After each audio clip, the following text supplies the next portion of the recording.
Hello viewers, welcome to our channel. My name is Sundar Kumar. We are going to talk about a series of fables from Mahabharata epic. And in this video, we are going to see one of the story of how Mahabharata was narrated in the beginning. We all know that Mahabharata comes under the category of Itihas and also one of the greatest epic ever written on this planet. In India, we recognize the great ancient texts in three different categories. They are the Vedas, Puranas, and Itihas. Vedas are more about abstract ideas, scientific theories, calculations, and explanations about celestial happenings. Puranas are stories which talks about beings which doesn't belong to this earth, whereas Itihas is about the story of human beings. That's why Mahabharata is called an Itihas, and this great epic was first told by sage Vyasa. Vyasa also composed the Vedas, which are used to be more than 5000 plus years old.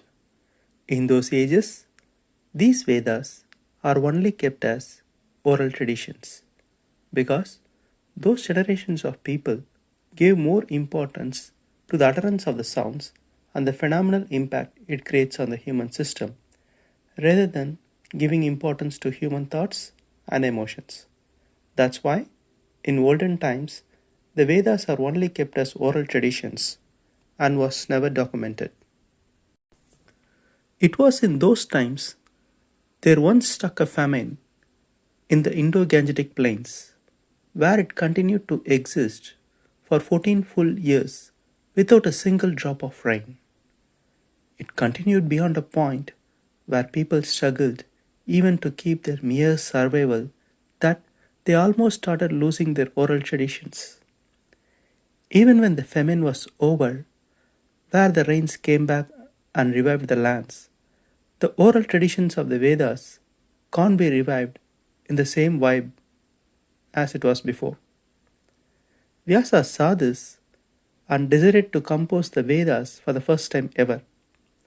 It was told that Vyasa himself could revive or compose only 8% of the Vedas which was existed in those ages. And it was only those 8% of the Vedas which was broadly classified into four categories as we know today. Even now, these 8% of the Vedas are considered to be one of the greatest documents ever written in the history of humanity. Later in the ages, when Vyasa decided to compose the Mahabharata, an eternal story, he first told the story to his greatest disciple, Vaisampayana. Hearing such a phenomenal story from the master himself, Vaisampayana goes into a state of wonder and also into explosive states of emotions. Seeing his disciple's state, Vyasa thought whether he could take the job of composing it. He then decided to look out for a scholarly god for this composing and requested Lord Ganesha.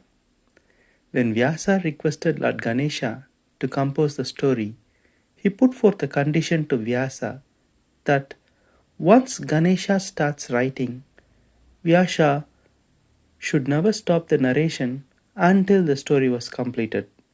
In case if he stops in the middle, then Ganesha would stop writing and leave.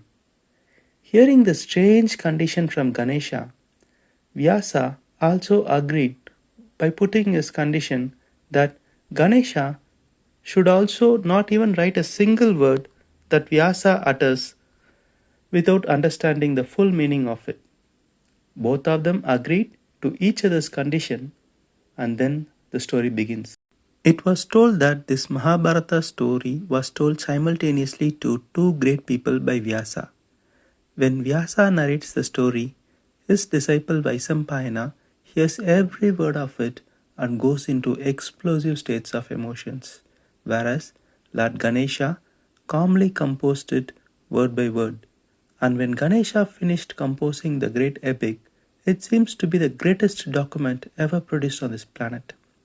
It was told that more than 100,000 characters was depicted to its fullest length from their life to death, including all processes of their lives from their childhood, adulthood, their family, their society, their greed, their conquest, their enmity, their spirituality, and beyond, where many of the characters even has detailed past life connections, and all of them was composed to its perfection. But unfortunately, the written document was so attractive, it was such a grand piece of literature, the Devas loved it and they came and took it away. It was told that Vyasa's first narration of Mahabharata was because of his jnana, that he knew it through his consciousness before it even actually happened. It was also said that the story of Mahabharata was first spoken 2 generations after the great Mahabharata war happened in the Dwapara Yuga, where a particular snake sacrifice was stopped and the story was first told to Janamejaya, the great grandson of Arjuna, in front of the people by sage Vaisampayana.